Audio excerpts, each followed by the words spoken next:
Market research. Okay, நம்ம hit bro. Okay, market ரிசர்ச்சை பற்றி பார்க்கலாம். ஒரு ப்ராடக்டை நீங்கள் உங்கள் இகாமர்ஸ் மூலமாக நீங்கள் செல் பண்ணணும்னு நினைக்கிறீங்க. நீங்கள் என்ன பண்ணக்கூடாதுன்னா, உங்களுக்கு ஒரு ப்ராடக்டை பிடிச்சிருக்கு, ஸோ இந்த ப்ராடக்டை நம்ம போடுவோம், இந்த ப்ராடக்டை போட்டால் நம்ம வந்து செம்மையாக ஏர்ன் பண்ணலாம், அந்த மாதிரி ஒரு மைண்ட் செட்டில் இருக்கவே கூடாது. இந்த மாதிரிப்பட்ட ஒரு மைண்ட் செட்டில் இருக்கும்போது என்ன பிரச்சனை ஆகுதுன்னா, அந்த ப்ராடக்ட் உங்களுக்கு சூப்பராக பிடிச்ச நல்லா பிடிச்ச ப்ராடக்டாக இருக்கலாம், ஆனால் ரெஸ்ட் ஆஃப் த இந்தியா மொத்தமே பிடிக்கலைன்னா நீங்கள் என்ன பண்ணுவீங்க? அந்த ப்ராடக்ட் எடுத்து நீங்கள் ஒரு பிரயோஜனம் கிடையாது.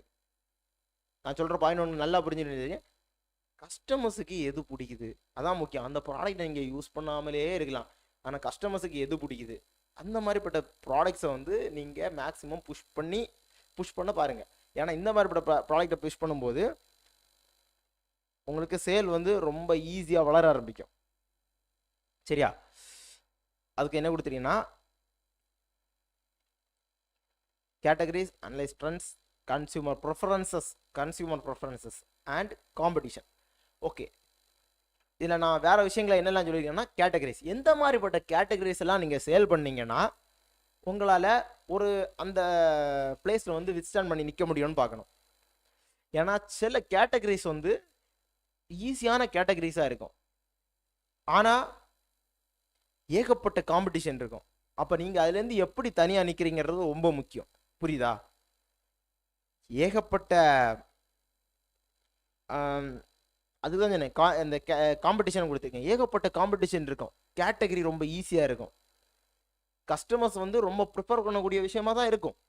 ஆனால் காம்படிட்டர்ஸ் ஓவராக இருக்கிற சில கேட்டகரிஸை நீங்கள் சூஸ் பண்ணீங்கன்னா உங்களால் வித்ஸ்டாண்ட் பண்ணி நிற்க முடியாது. சரியா?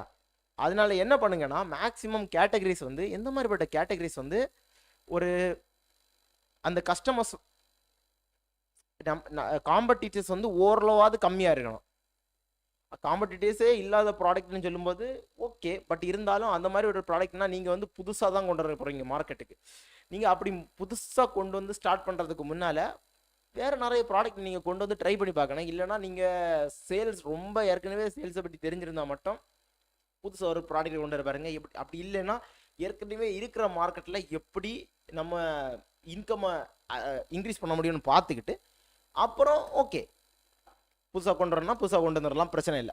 அதுக்கு தான் அந்த கேட்டகரிஸ் வந்து ரொம்ப முக்கியம். எந்த மாதிரிப்பட்ட கேட்டகரிஸ் எந்த மாதிரிப்பட்ட கஸ்டமர்ஸுக்கு யூஸ் ஆகும், எந்த மாதிரிப்பட்ட காம்படிஷன் அதில் இருக்கிறாங்க, அந்த மாதிரிப்பட்ட எல்லா விஷயமுமே ரொம்ப முக்கியம். சரியா? ஓகே, அதே மாதிரி அனலைஸ் ட்ரெண்ட்ஸ். இந்த ட்ரெண்டை பற்றி எதனால போட்டிருக்கேன்னா, இப்போ கரண்டாக என்ன மாதிரிப்பட்ட ட்ரெண்டில் உள்ள ப்ராடக்ட் வந்து ஓவராக போயிட்டு இருக்குது, அல்லது இப்போ ஒரு ட்ரெண்ட் வந்து இப்போ இந்த மாதிரிப்பட்ட ப்ராடக்ட் வந்து வரப்போகுது, அப்படிப்பட்ட எது உடனே வரப்போகிற ஒரு ட்ரெண்டை நீங்கள் வந்து முதல்ல அனலைஸ் பண்ண தெரிஞ்சதுன்னா உங்களுக்கு செம்ம ப்ராஃபிட் பார்க்கலாம். செம்ம ப்ராஃபிட்னா ரொம்ப ஒரு நல்ல மூமெண்ட் பார்க்கலாம். புரியுதா? எதனால் அப்படி சொல்கிறேன்னா, இப்போ நீங்கள் என்ன பண்ண போகிறீங்க, ஒரு வின்டர் சீசன் வரப்போகுது, ஆனால் வின்டர் சீசனுக்கு ஏற்கனவே விற்காத ஒரு ப்ராடக்ட் புதுசாக மார்க்கெட்டுக்கு வந்து அந்த ப்ராடக்ட் நல்லா ஆக போகுது அப்படின்னு உங்களுக்கு தெரிஞ்சுன்னா அந்த மாதிரிப்பட்ட ப்ராடக்ட்டில் ஃபஸ்ட்டே நீங்கள் வந்து கொஞ்சம் ப்ராடக்ட்டை எடுத்து சேலுக்கு வந்து போடக்க ரெடியாக வச்சுருங்க. வின்டர் டைம் அதை நீங்கள் போட்டு விடுவீங்க. ஒரு 90% அந்த ப்ராடக்ட் வந்து ரொம்ப ஹைப் அடிக்க நல்ல வாய்ப்பு இருக்குது.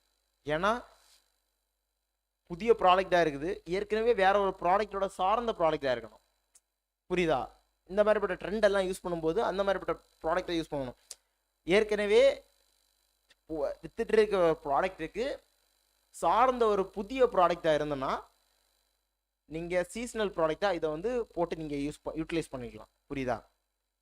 Look for niche where you can add value and stand out. ஆமாம், இதுக்கு தான் நான் என்ன சொன்னேன்னா, ஒரு ப்ராடக்ட் நீங்கள் கொண்டு வரீங்க, ஓகே தான், கஸ்டமர்ஸ்க்கு தேவைப்படுதுன்னு கொண்டு வரீங்க, ஆனால் கொஞ்சமாவது நீங்கள் வந்து தனியாக ஸ்டாண்ட் அவுட் பண்ணி நிற்கணும்.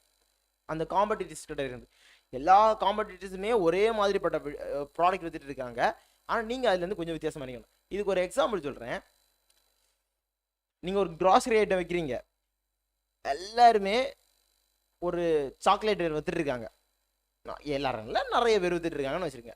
நீங்கள் என்ன பண்ணுறீங்கன்னா அதே சாக்லேட் ஐட்டு தான், அதே சாக்லேட் ஐட்டத்தை ஒரு அழகான கிஃப்ட் பாக்ஸ் எக்ஸ்ட்ரா வச்சு விற்கிறீங்க.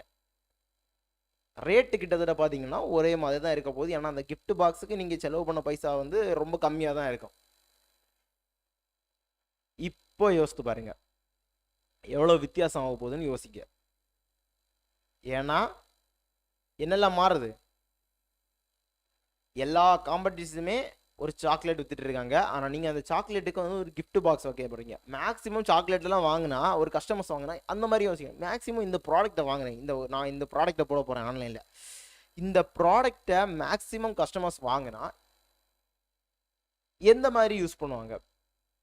இப்போ ஒரு டாய்ஸ் கேட்டகரினா மேக்ஸிமம் அதை வாங்குறது பேரண்ட்ஸ், குழந்தைங்கள் வாங்குவாங்க, அல்லது ஒரு கிஃப்ட் ப்ரொவைட் பண்ண வாங்குவாங்க. இப்படிப்பட்ட ப்ராடக்ட்டை வந்து நீங்கள் ஒரு கிஃப்ட் பாக்ஸோட பக்கத்தில் இருந்து இந்த பாக்ஸோட அவைலபிள் நீங்கள் வந்து கஸ்டமர்ஸுக்கு பொர்ட்ரேட் பண்ணுற மாதிரி நீங்கள் பண்ணீங்கன்னா அது கொஞ்சம் கூட எக்ஸ்ட்ராவாக இம்பேக்ட் பண்ணும். சரியா? இது நான் எதுக்கு சொல்கிறேன்னா, இது வந்து ஆன்லைனில் நீங்கள் உள்ளெல்லாம் போன பிறகு.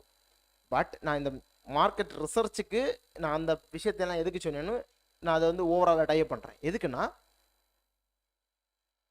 நீங்கள் மார்க்கெட் ரிசர்ச் பண்ணும்போதே எண்டு ப்ராடக்ட்டில் நீங்கள் எப்படி வைக்க போகிறீங்கன்னா, மார்க்கெட் ரிசர்ச் பண்ணும்போதே எண்டு ப்ராடக்ட்டில் எப்படி வைக்க போகிறீங்க, இந்த ரெண்டு விஷயமும் வந்து ஒரு இன்டர் கனெக்டடாக இருக்கணும்.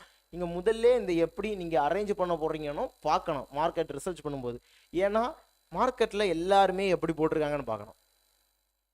சரியா? நான் சாக்லேட்டை மட்டும் சொல்லல, எல்லா விஷயத்தையுமே அப்படி தான். என்ன ப்ராடக்ட் நீங்கள் சேல் பண்ணுறதா இருந்தாலும் இந்த விஷயத்தை பார்க்கணும்.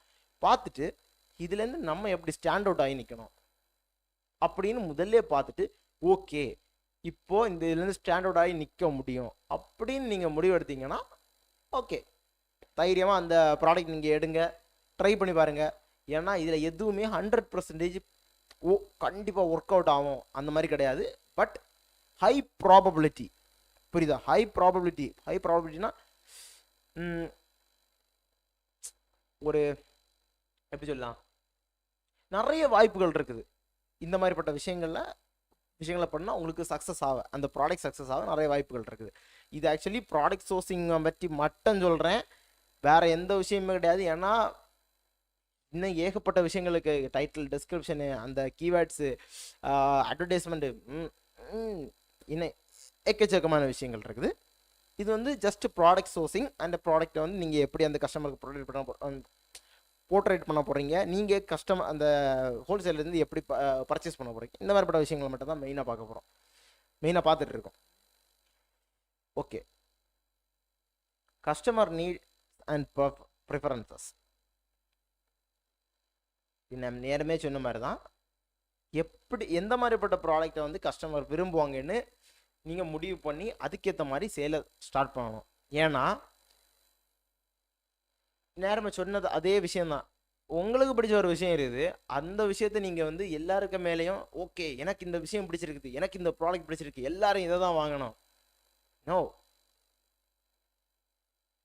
புரியுதா? யாருமே வாங்க மாட்டாங்க. எந்த மாதிரிப்பட்ட ப்ராடக்டை வாங்குவாங்கன்னா அவங்களுக்கு எது தேவை இருக்குதோ அந்த ப்ராடக்டை வாங்குவாங்க. அப்போ அவங்களுக்கு என்னெல்லாம் தேவை இருக்குதோ, எந்த ப்ராடக்ட் தேவை இருக்குதோ அந்த ப்ராடக்டை நம்ம வந்து விற்கிறதுக்கு ட்ரை பண்ணணும். புரியுதா? இதுக்கு நான் வந்து இதில் நான் ஒரு விஷயம் கொடுத்துருக்கேன்ல, identify, distribute, create and collect. அடுத்தது திருப்பி அது ஒரு ரொட்டேஷன். இது வந்து ப்ராடக்ட் சோர்சிங் வந்து ஒரு ரொட்டேஷனில் வந்து நீங்கள் மொத்தம் முடிக்கிற மாதிரிப்பட்ட ஒரு விஷயம் கொடுத்துருக்கேன். ஒரு ப்ராடக்டை ஐடென்டிஃபை பண்ணுறது, அந்த ப்ராடக்டை வந்து டிஸ்ட்ரிபியூட் பண்ணுறது. டிஸ்ட்ரிபியூட்னா எப்படி சொல்லாக்கு, ஒரு ஒரு சேலுக்கு போகிறதுக்கு முன்னால் உள்ள விஷயங்கள்னு வச்சுருங்க. அடுத்தது ஒரு கிரியேட்டியா product features or create content that speaks to your customers. எப்படி நீங்கள் அந்த ப்ராடக்ட்டை வந்து போர்ட்ரேட் பண்ணி கிரியேட் பண்ணுறீங்களோ அதுக்கு. அடுத்தது கலெக்ட். நீங்கள் எதுக்காக கலெக்ட் பண்ணுறீங்கன்னா, ஒரு கஸ்டமர்ஸ்கிட்ட நீங்கள் இந்த விஷயங்கள் எல்லாம் கொடுக்கும்போது கஸ்டமர்ஸ் வந்து எந்த மாதிரி அந்த ப்ராடக்ட்டை ஃபீல் பண்ணுறாங்க, எந்த மாதிரி அந்த ப்ராடக்ட் வந்து அவங்களுக்கு யூஸ் ஆகிருக்கு, இந்த மாதிரிப்பட்ட டீட்டெயில்ஸை நீங்கள் கலெக்ட் பண்ணிங்கன்னா நெக்ஸ்ட்டு என்ன பண்ணலாம் தெரியுமா? இந்த ஃபீட்பேக் இருக்குதுல்ல, இந்த ஃபீட்பேக்கை வச்சு நீங்கள் ஏற்கனவே ஐடென்டிஃபை பண்ணி ஒரு புதிய ஐடென்டிஃபிகேஷன். நீங்கள் ஏற்கனவே ஐடென்டிஃபை பண்ணது ஓகே, நீங்கள் ஃபஸ்ட் ஐடென்டிஃபை பண்ணது எதை வச்சு பண்ணியிருப்பீங்கன்னா இந்த மார்க்கெட் ஜஸ்ட்டு ரிசர்ச் பண்ணி பண்ணியிருப்பீங்க. நெக்ஸ்ட் என்னென்னா நீங்கள் அது கொடுக்குற ப்ராடக்டை வந்து கஸ்டமர்கிட்ட ஒரு காண்டாக்ட் மூலம் எப்படியாவது எந்த முறையில் பண்ண முடியுமோ அந்த முறையில் அவங்கள்ட்ட இன்ஃபர்மேஷனை கலெக்ட் பண்ணணும், ஃபீட்பேக் கலெக்ட் பண்ணணும். இதுக்கு தான் அந்த 5 ஸ்டார் ரேட்டிங்கை போடுங்க அப்படின்னு சொல்லிட்டு ஃபீட்பேக்கை கொடுங்கன்னு சொல்லிட்டு எல்லாரும் புஷ் பண்ணுறதுக்கு காரணம் என்னென்னா, நீங்கள் ஒரு சில விஷயங்களை வந்து நீங்கள் சொல்லுவீங்க எனக்கு இது பிடிக்கல, இந்த மாதிரி இருக்குது இந்த விஷயத்து. இதை நிறைய பேர் சொன்னாங்கன்னா அவங்க என்ன பண்ணுவாங்க, அந்த விஷயத்த கொஞ்சம் சேஞ்ச் பண்ணி பார்ப்பாங்க. அப்புறம் நல்லா ஹிட் அடிச்சுன்னா ஓகே, அவங்களுக்கு ஒரு நல்லது தானே, அவங்களுக்கு ஒரு ரொம்ப யூஸ்ஃபுல்லான விஷயம்னு வச்சுக்கலாம். அவங்களுக்கு இல்லை, நமக்கு ஒரு பெரிய ஒரு ஹிட்டான ப்ராடக்ட்னு வச்சுக்கலாம். அந்த ப்ராடக்ட் ஆகும் அவங்களுக்கு எப்படி ஆகுதோ அதே மாதிரி தான் நமக்கும். அவங்களுக்கு நம்ம ரிவ்யூ கொடுக்குறதுனால, நம்ம ஃபீட்பேக் கொடுக்குறதுனால அவங்க அதை யூட்டிலைஸ் பண்ணி நல்லா பெரிய ஆளாக வராங்க. நம்ம கஸ்டமர்கிட்டேருந்து எப்படி ஃபீட்பேக்கை வாங்குகிறோமோ அந்த ஃபீட்பேக்கை வச்சு நம்ம ப்ராடக்டை வந்து புதுசாக அந்த ப்ராடக்ட்டில் வந்து என்ன வித்தியாசமாக பண்ணலான்னு நீங்கள் ஐடென்டிஃபை பண்ணி அந்த ஃபீட்பேக் மூலமாக ஐடென்டிஃபை பண்ணி அதை இம்ப்ரூவ் பண்ணி கொடுக்கணும். புரியுதா?